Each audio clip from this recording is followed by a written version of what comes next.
ஆண்டவர் பெயரால் வருகிறவர் வாழி, எங்களுக்கு வெற்றியை கொடுப்பவர் இவர்தான் உண்மையான மெஸ்ஸியா என்று சொல்லி தங்கள் மேலுடைகளை கழற்றி அங்கே அவருக்கு பாதையில் விரிக்கின்றார்கள்.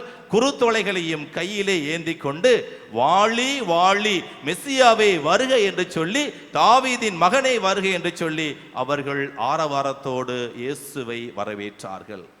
கிழக்கு வாயில் வழியாக எருசலேம் ஆலயத்திற்குள் இயேசு நுழைகின்றார். ஏன் இயேசுவுக்கு ஓசானா பாட வேண்டும்? இயேசு இந்த எருசலேம் ஆலயத்திற்கு வருவதற்கு முன்பாக பெத்தானியாவில் லாசரை உயிர்ப்பிக்க செய்கின்றார். அங்கே அவர் பார்வையற்றவருக்கு பார்வை கொடுக்கின்றார். இந்த செய்தி எருசலேம் முழுவதும் தீயாக பரவுகின்றது. மக்கள் இவர் யார் என்று அடையாளம் கண்டுகொள்கின்றார்கள்.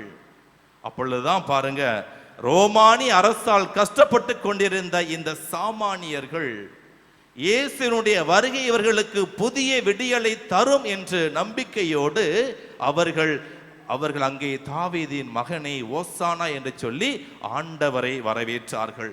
குருத்தோலைகளை கையில் ஏந்திய அந்த தருணம் எதை குறிக்கின்றது? குருத்தோலை என்பது வெற்றியின் அடையாளம்.